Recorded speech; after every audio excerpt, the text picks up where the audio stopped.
I feel that the time has now come for this movement to consider whether or not we should establish an alternative trade union congress.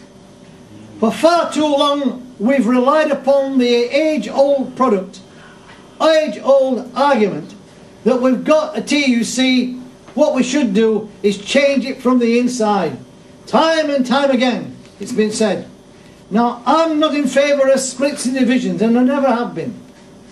But if there is any division at the present time, it is not a division on our part, it's a division on the part of the TUC leadership, who have taken this movement so far away from us that they're now completely acceptable to the ruling class, completely acceptable to the captains of industry.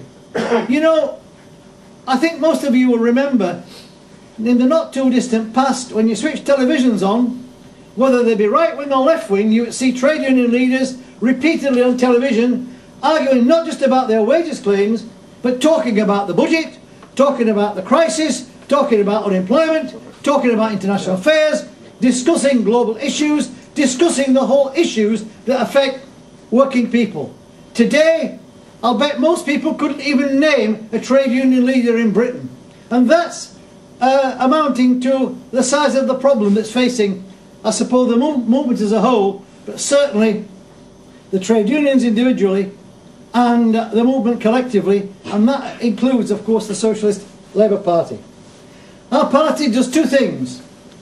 It seeks to address the problems now, not to change society tomorrow morning, but at the same time as we argue for fundamental changes that will reduce and eliminate unemployment, we know that the only way in which we can get rid of unemployment and boom and bust is by getting rid of capitalism. We know that by altering or changing the way that we fund the National Health Service in itself is not enough. The only way that we can change the way in which the National Health Service works is by establishing a socialist system of society. But when they were celebrating the establishment, the creation of the NHS this year, I could have wept.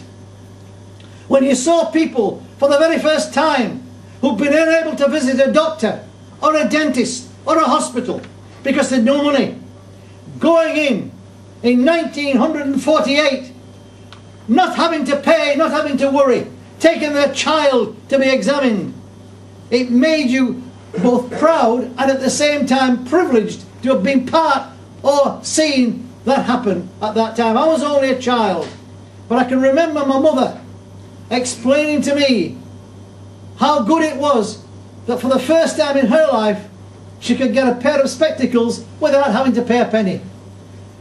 She had to put it on one side each week, sixpence, in order that she could go to a doctor and take her child in the event that there was any illness. What a system of society that depends on the checkbook or the cash in your pocket rather than the individual, the human being. What sort of society are we that puts money first and people second? Surely we've got a better outlook in our system of society, and we ought to now say we reassert our demand that the NHS should be funded fully. And if one wants to know how, I'll tell you how.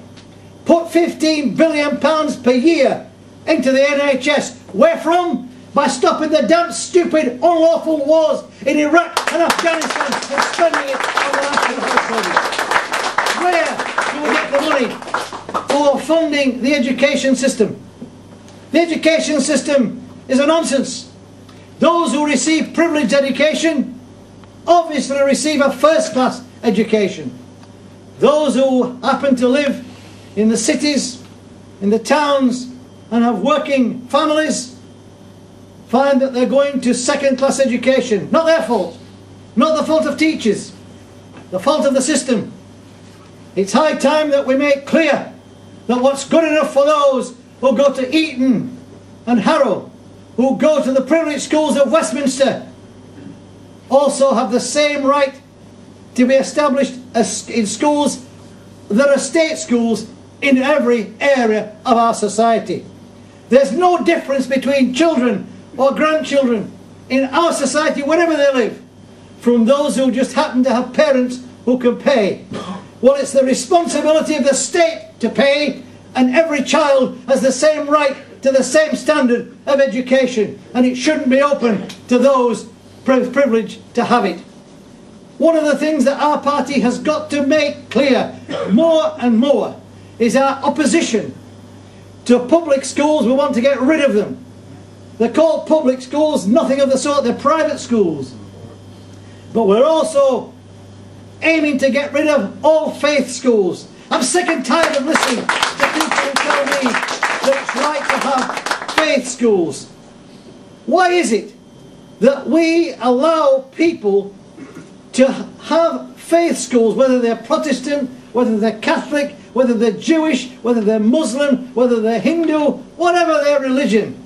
If you do that, you create distrust, you create anger, you create separation from birth. If people of different denominations, different faiths, can go to college and university and have those faiths like at Oxford, Cambridge, Sheffield or Leeds, why the hell can't they go to the same school together when they're 5 or 6 or 7? Surely it's common sense.